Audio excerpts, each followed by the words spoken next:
En el capítulo anterior, vimos cómo los congresistas abusaban de su poder y las prácticas que usaban. Dicho esto, continuemos. Para empezar, vamos a adelantarnos en el tiempo y vamos a hacer un pequeño salto temporal unos años. Y con ello, nuevos presidentes, que a fin de cuentas tenían problemas con estos abusos. Pero como dijimos, no podían hacer absolutamente nada. ¿Ok? Aquí va la lista. Federico Errázuriz Echaurren. Germán Riesco. Stop. Aquí está bien. Vamos a continuar con la clase. Ahora les voy a hablar de la pirámide social en Chile. En esta época. Primero, el sector popular. La gente que era de los más comunes. Normalmente eran granjeros, mineros o gente que trabajaba en fábricas. Estas personas no tenían educación básica, no sabían leer ni escribir.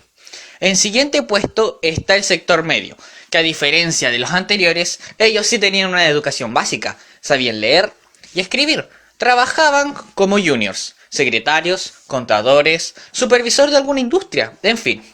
Esta clase social es la viva enseñanza que la educación es la mejor vía de avance social. Así que, ya saben, estudien, cabros. En el siguiente puesto tenemos a la élite aristocrática, que sería una mezcla entre la burguesía y la aristocracia tradicional. Estos cobros eran banqueros, abogados, comerciantes, líderes de industrias, gente intelectual o en otros casos hijos de algún apellido importante. Por último está la oligarquía, que está compuesta por los extranjeros que tenían las industrias del salitre, además de los congresistas y los presidentes. Por eso en Chile hay muchos que son hijos de cuñados, hermanos, etc., que tienen cargos de presidentes, como Pedro Montt y Jorge Montt. En fin, la oligarquía. Ahora bien, es sabido que el sector popular siempre ha estado en desacuerdo con los sectores altos. Esta no es la excepción. Y habían varios problemas que se llevan en la cuestión social. El proletariado pedía cosas básicas que se dividen en diferentes aspectos, como el aspecto social y el laboral, y sus respectivos casos y problemas.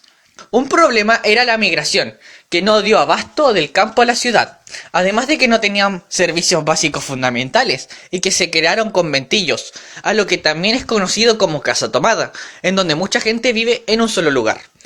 Y para empeorar, la sanidad era horrible, la mortalidad en Chile era récord en América, y eso no es todo, habían problemas en el trabajo, y se pedían cosas básicas, como el aumento de salarios, una seguridad laboral, mejoras en la vivienda, que habían trabajos como en las minerías, en que los empleados acampaban, y se quedaban en la zona con sus familias, y por último pedían que se ingresaran a los vendedores a los campamentos. No es tan simple de explicar.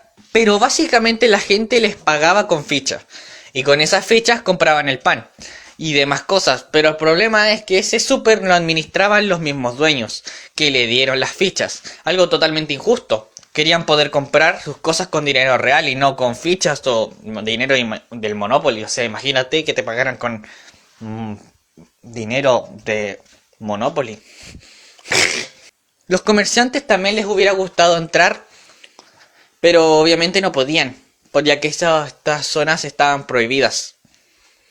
Pero la gente, de todas maneras, se las trataba de arreglar por su propia cuenta. Los trabajadores se ayudaban, entre ellos estaban los sindicatos, que eran cuando los trabajadores de un mismo lugar se ayudaban. Después están las mancomunales, que son zonas en donde se ayudan entre gremios, que por decirlo así, son como todas las industrias. Por ejemplo, todas las industrias salitreras se ayudaban entre sí, de una marca.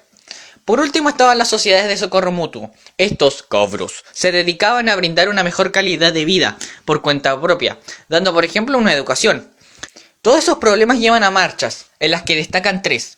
La primera fue en Valparaíso, en 1903, en el gobierno de Riesco. Esto es porque los trabajadores portuarios querían una buena condición de vida.